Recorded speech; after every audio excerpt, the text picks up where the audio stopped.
I'm Julie Kohler, host of the White Picket Fence podcast. If you've read the opinion section of any newspaper lately, you've probably come across think pieces panicking about falling marriage rates. They make sweeping claims that getting married will make you happier, healthier, and wealthier. Some even say that getting married is a way to stick it to the elites. I'm not so sure about that. This season on White Picket Fence, we're examining the current marriage panic. We'll go beyond the rosy sheen of love and commitment and expose the darker side to all of this marriage talk and explore what becomes possible when we broaden our imagination around what relationships can look like. Listen and subscribe wherever you get your podcasts.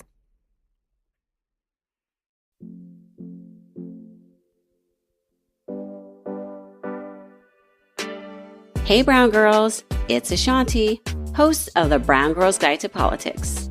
Welcome to Season 8.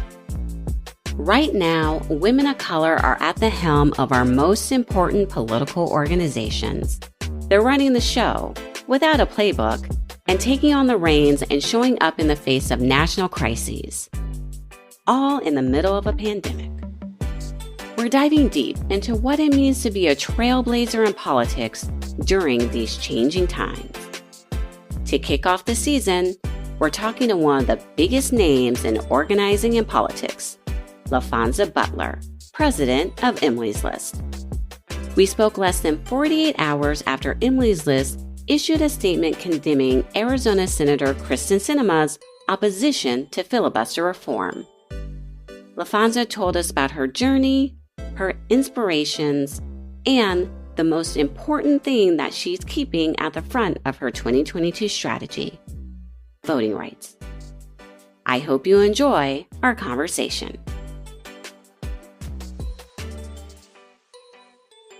Laphonza, thank you so much for joining us today. I honestly couldn't think of a better person to kick off the season, to kick off Black History Month, than the first Black woman to lead Emily's List. How are you doing? I am fantastic. Thank you so much for having me. It's such an important year for Black girls in politics. And so I'm grateful to be able to be a part of this month's conversation and episode.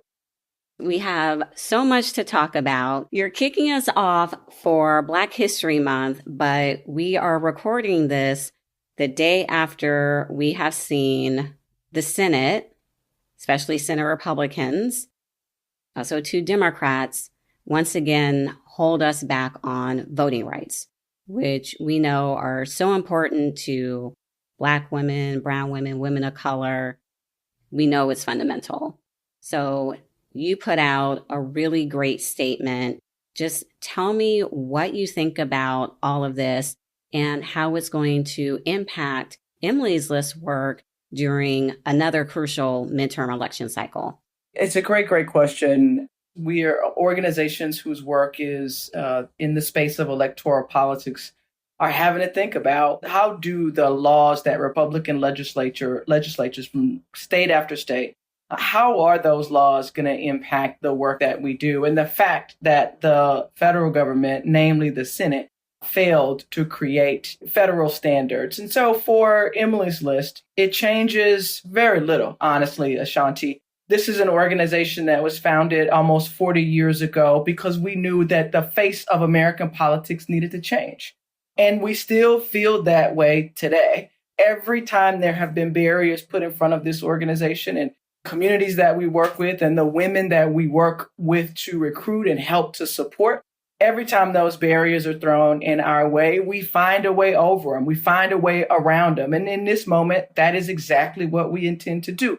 Republicans think that they have shut out the voices that they have tried to limit. And I am confident that the work that Emily's List does, the candidates that we put forward to ask for the trust of their districts and their constituents, I'm confident they're going to be able to earn their trust. And we're going to be able to turn this around and hopefully have 54 Democratic senators after this midterm is over. Yes, I know y'all are already on it. I want to ask you this question, and I'm going to be honest. My friends and I were having this conversation the other day. about the statement y'all put out about Kristen Sinema. And I'm like, oh, she's having a bad day. I'm like, she met Laphonza and not in a good way. And it does bring up, a question I know you get, I get, but we have to be honest that not all women in elected office do the best things at times that support women. And we got to call that out. And, people will be like, oh, but you're being hypocritical and blah, blah. We have to be honest. We know that there are women in Congress who don't believe in paid family leave. We're seeing women in Congress who don't believe in voting rights. I mean, we can go just down the list of how some of our own can hold us back. So in this day and age, when we actually have a woman being so vocal about things that are important to protecting our democracy, what are you thinking during this time? I'm very mission focused, Ashanti, and I try to wake up every single day. The mission of Emily's List, not only in my mind, but in my spirit. And the thing about the mission of Emily's List that I invite folks to remind themselves of is that mission is very clear.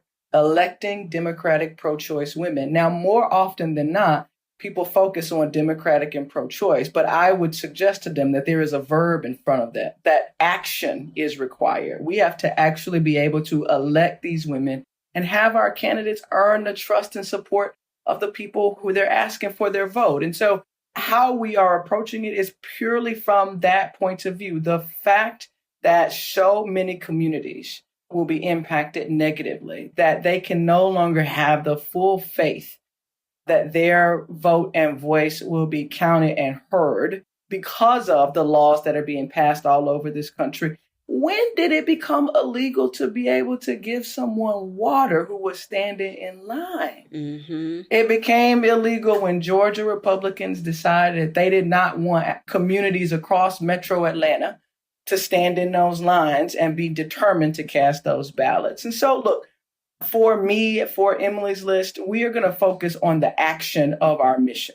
We needed the federal government. It was imperative that the Senate last night make a different decision, but it is not an obstacle that can't be overcome. We are going to work to overcome it, to move from 50 senators to 52 senators to 54 senators, Democratic senators, and we are going to continue to put voting rights at the central point of discussion as the foundation of our democracy.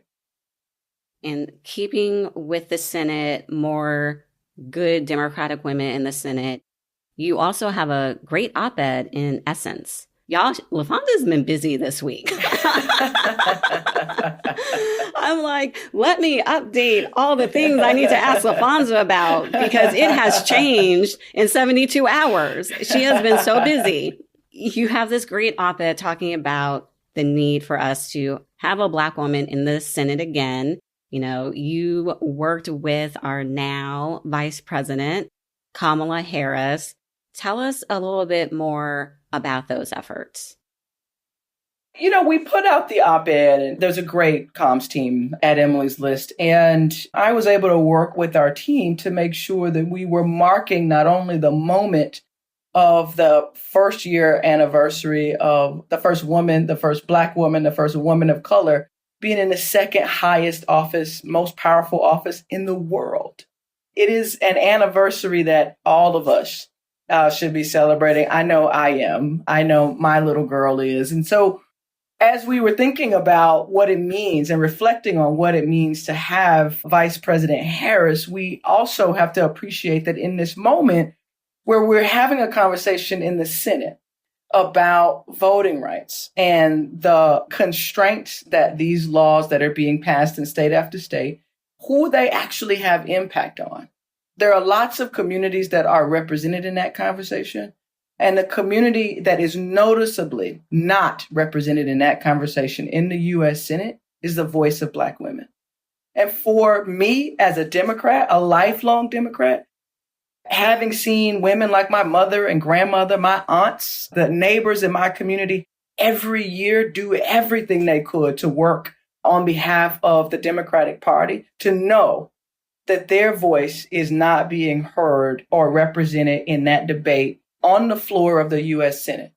I felt like it was an important moment for us to have the whole conversation, not just about Senator Sinema and her actions, not just about Republicans and their inaction, but about the voices that are not at the table in the U.S. Senate. And Emily's List is determined to do something about it this year. And we are excited to work with our partners to recruit incredible candidates and put the voices of Black women at every conversation, at every table, in every decision-making room. You just have a history of centering women, and I'm going to talk more about your work now at Emily's List, but I want them to get to know also Laphonza, the labor queen who did so many great things out in Los Angeles. And, you're just one of the key women who was working to make sure not only that women had leadership roles in elected office, but also in the labor movement. I'm an activist too. That's how I got my start. And I think it's very important for us to tell that to the BGG community that we did not wake up the president of Emily's List, the president of Emerge. We got to start knocking doors, canvassing, making some people mad with some of the things we were doing and saying. So tell us a little bit about Laphonza before Emily's List.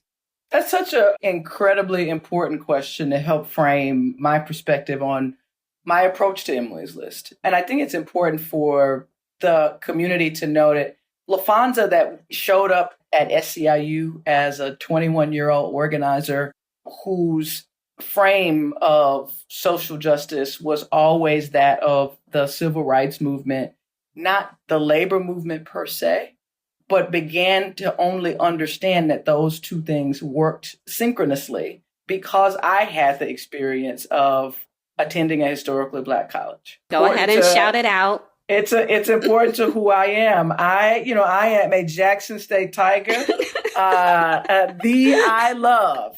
And we are always going to be representing the sonic boom of the South. Most importantly, the folks in Jackson, Mississippi, my professors at Jackson State University, Dr. Mary D. Coleman, Dr. Leslie McLemore, those professors helped me to understand not only the nature of course, higher education and the essential curiosity that is required to pursue wisdom and really demonstrate mastery, but they also taught that our government are structures that were created to do the things that they do. And that what they were putting together, the overlay that they were creating or that they created for me, was that there is structures and there are people and those things sometimes collide. And it is not bad for those things to sometimes collide because that is when real change happens.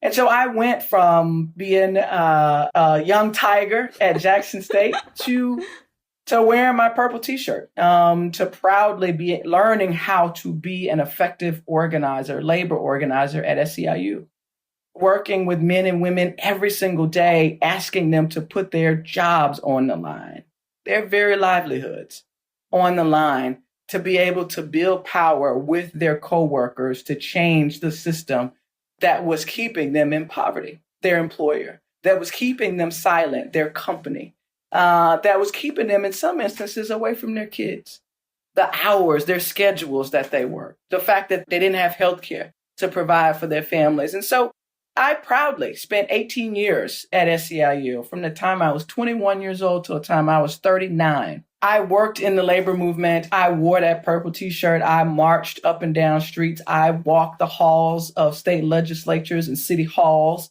all over this country. And most importantly, I stood with working men and women for 18 years. And so, yes, it is true. I was not born. I didn't just wake up yesterday and find myself the president of Emily's List. The shoulders I stand on as the president of Emily's List are not only the shoulders of my parents, are not only the shoulders of my college professors who taught me how to be curious. Most importantly, Ashanti, it's the shoulders of those home care workers and those nursing home workers who really taught me what it means to stick together, to really build power, and to be relentless in our pursuit for justice. I love it. Back to HBCUs. So many of my best friends went to HBCUs. So I know the minute I went to an HBCU was dropped, I'm like, say it. Shout out your school. I have learned. I have been trained. Just give space for us to just sit in it for a minute. Yes. And I love it every time. I love it every time. We'll be back after a word from our sponsor. Hey, everyone. In 2022, we're protecting our peace and our paychecks. But are you ready to also help protect our freedom to vote? Right now, in state legislatures and communities nationwide, anti-democracy politicians and conspiracy theorists are trifling with our freedom by attempting to silence the voices of Black and brown voters. They know when we come together to claim our political power, we make progress on everything from access to health care, reproductive justice, protecting our planet, and the freedom to just be. That's why Fair Fight Action is working to protect your freedom to vote. But we need you in this fight. Join me and visit fairfight.com today to learn how you can be a part of the movement to ensure all of our voices are heard. If you've ever donated to your favorite Democratic candidate during an election season, or even an off year, then you probably have come across our next sponsor, Act Blue. They're the left's leading online fundraising platform, trusted by millions of small dollar donors looking to give and make an impact. Act Blue is a nonprofit that builds tech and infrastructure for Democratic campaigns, progressive aligned causes, and people dedicated to fueling long-term people power change. Their tools are created especially for campaigns and organizations of all sizes. Seriously, no race is too small. From county commissioners to presidential candidates, Act Blue makes it easier for anyone to contribute and be a part of progress. We all know midterms are around the corner, and now is a great time to donate to candidates and causes you care about most.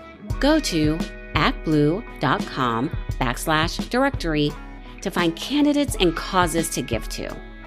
And follow Act Blue on Instagram at ActBlueOrg and on Twitter at ActBlue to keep up with the latest in grassroots fundraising. Welcome back. Here's more of my conversation with Laphonza Butler. So you now are the president of Emily's List, and you came to the organization at such a pivotal time. I know I was so excited when they announced you. You had this great video that came out. I was lucky to get on your schedule that week and just say a quick hello. I'm so excited to work with you. I got me a Black woman partner at Emily's List. But we also know this work right now is so hard. There's a lot that is happening with the attacks on reproductive freedom, with the attacks that are keeping women from wanting to run for office, especially women of color. How have your first few months been? Yeah, I get asked that question often, Ashanti, and every time I do, it makes me pause for a number of different reasons. One, to appreciate the responsibility of being the first Black woman to lead this incredibly powerful and storied organization. It makes me pause to appreciate that my presence is an example for others. And so how has it been going? I think my experience in that, and every time I take that beat to think about and appreciate those things, I find myself smiling. I think that it has gone really well. It's no doubt that this is going to be a hard election cycle. History tells us that. And everybody that you talk to reminds you that history tells us that. Oh yeah, every day. I'm like, every yes. Conversation. I'm like, yes, I know. Right. We know. So look, there's no doubt that this is going to be a very hard electoral year, but that's why I appreciate the pause at the top of that answer, because every time I take that pause, I get to really think about again and reflect on the fact that there is nothing that I've ever worked so hard on in my career that was impactful and on its path to justice that was easy. Yeah. And so to know that I have done hard things, to be confident in the fact that I know how to do hard things. It's not to say that I always get it perfectly. It's not to say that everything is exactly the way that I've won every battle and everything is exactly the way that I planned, but I know how to do hard things. I know how to build teams. I know how to be in community and build coalition. I know how to take strong, tough stances and to articulate what it is that we are about. And so I am sober about what is ahead of us. At the same time, I share the optimism of my 7-year-old daughter in that initial video. The optimism of watching her stand in front of the television, watching Vice President Harris take the oath of office 1 year ago today. That optimism, that is the optimism that's going to move this country forward. It's the optimism that's going to ensure that we elect Black women to the Senate. It's the optimism that's going to make sure that Latino and Latinx communities are not going to be left behind, not by Emily's List. It's the same optimism that makes sure that we are reaching out to AAPI communities and white communities and rural communities and making sure that we bring Emily's List more proximate, not only to our candidates, but to our voters and their communities. And so, sure, it is going to be tough. I know the team at Emily's List is built for tough things, and we are doing everything that we can to make sure that both our organization and our candidates are ready to do tough things right along with everyone else. I love it. And I think this is why we get along so well. I tell the team at Emerge, I'm like, we can do hard things. Like, we do hard things every day. We don't give ourselves enough credit sometimes, Ashanti. Yeah. Folks in a political space, we base things on wins and losses. And I think that's great. It's a very clear, measurable measurement for success. And the things that happen in between those wins and losses, the hard things, the things that keep you up at night, the things that have finance directors going home crying and communications staff rewriting the press release. Like, those are the hard things. Yes. That's the things those are the parts of the story that never gets told. And I think is underappreciated sometimes and undervalued, particularly in politics. And so as the community is listening to this, hopefully we can appreciate not just the wins and get down by the losses, but we can appreciate whatever the outcome, that we made it through the hard things. Yes. And we do our weekly team meetings, and every week someone has the question to ask. And this week it was, so when you wake up in the middle of the night, what are the things that you think about? And I'm like, oh, I can't jump in. I'll take the whole hour. I will take the whole hour. But something else you said that I do want to touch on is not doing everything perfectly.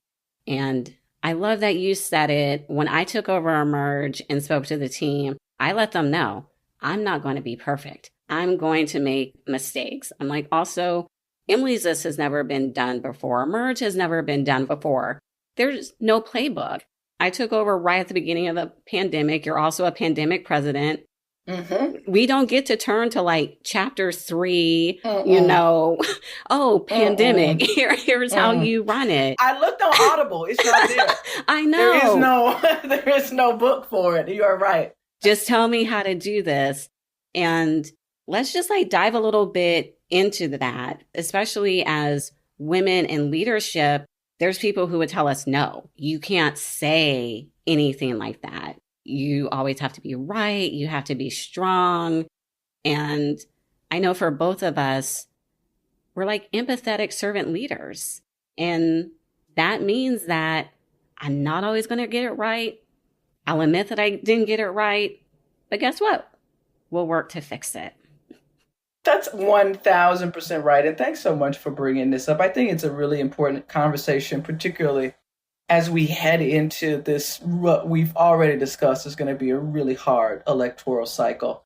And as so many women of color are assuming the role of leadership in this time when things are incredibly tough. Myself, you, our sister at Higher Heights, Glenda, Minnie Timaraju at NARAL. Literally, she came on after me, so she's even newer than I am. Alexis is probably the most senior of us all. She is Alexis is queen. Alexis is queen, and she's a year or two in, and so I think the grace, the model that we have all shown each other as partners and leaders, I think is important for other young women to know about and to hear about. When my announcement was made, every single one of you called me. Every single one called me to say, what can we do?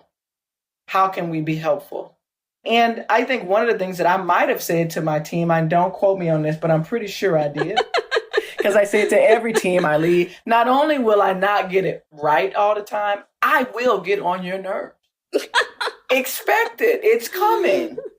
And by the way, you're going to get on mine. Yes. And then what we know is the grace that we have to give each other, the empathy and understanding that is required to do these jobs. These are high pressure jobs. Whether it's the leadership roles or the senior staff roles, these are high pressure, high consequence positions. And it is, I think, what we have all sort of shown each other. Whether it's, like I said, the ladies that I've named, or there have been countless women who have reached out to me. Ajin Poo from Caring Across Generations and the work that she's been doing at the Domestic Workers Alliance. There's been countless women I know who has reached out to all of us. And I would just say to your community, there is a community of women, particularly women of color, but all women who are out there to help each other, to help hold each other up. One person said to me, I will always have my hand at your back. Have my hand at your back. And so just knowing that we all have a hand at each other's back, I think is so incredibly important. And sure, as women of color, the expectation on us is not changed, particularly in a tough year. It is, those expectations are still going to be there. And we will win some, we will lose some, we will do some things perfectly. Right. We will make a hot mess of some other things. Right. Just and that's okay too. Didn't see that coming. Had planned out the different scenarios, but didn't see that. And one of the things that I just love too is how you were able to state how many women of color are currently leading these national organizations. That's huge. The fact that Laphonza was just able to say that, because I know when I moved to DC, that didn't exist at all. So it also shows how much things are changing and how these organizations are being led by women of color, which I never really thought I would say. I don't know that anybody else did either, Ashanti, but I'm glad we are able to say that. And I think it does mark an incredible evolution. It does. In a Democratic Party, in our movement, and in our country. It does mark an incredible evolution, and it is worth naming. It is. And I tell people all the time, I'm just so lucky to be in this role during this time, but to have so many amazing women that I get to count on professionally and personally.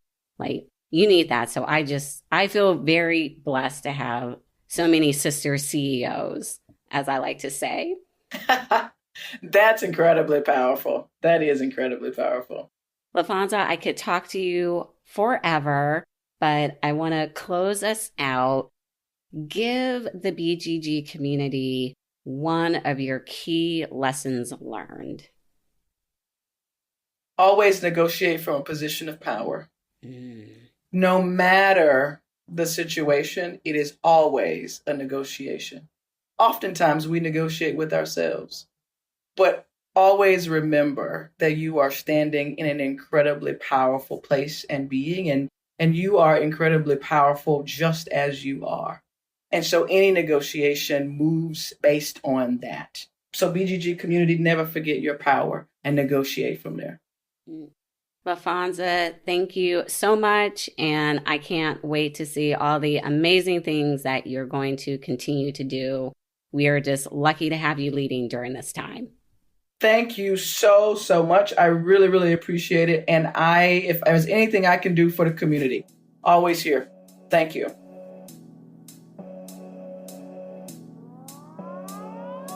You heard what Laphonza said, everyone. Never forget your power and negotiate from there. This is so true.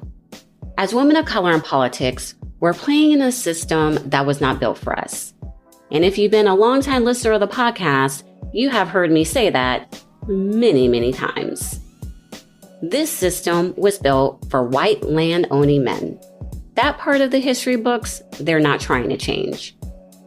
The founding fathers never anticipated the political participation of us women, and they most certainly never anticipated the political participation of Black and brown people. Every time that we walk into a room, or when we take our seat at the table, we are proof that we have disrupted the system. And that scares people. I remember times when I would shrink myself, not own my power, and feel uncomfortable in my skin because the system made me feel unworthy and undeserving. Now, as I have grown professionally and personally, I remind myself that I'm not here by default. I'm in these spaces and places for a reason.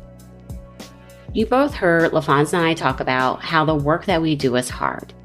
And while it is hard, it is also so rewarding.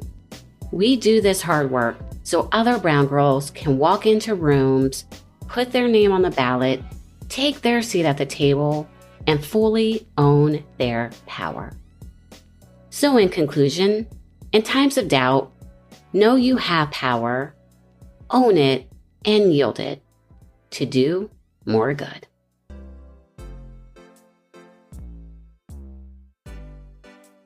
That's all for today. Thank you so much for joining us for our Season 8 premiere. We're so excited to introduce you to all of our incredible Trailblazers this season. Please take time to rate and review wherever you listen to your podcasts. It really helps us out. For more information on the Brown Girls Guide to Politics, you can find us at www.thebgguide.com and on Facebook, Instagram, and Twitter at The BG Guide. The Brown Girls Guide to Politics podcast is produced by Wonder Media Network, and you can find them at wondermedianetwork.com. Join us next Tuesday, where we will talk to Kathy Milkerin, the first woman of color on the Walla Walla, Washington School Board. She'll tell us all about her high-profile campaign and the importance of local elections. Until next time, Brown Girls.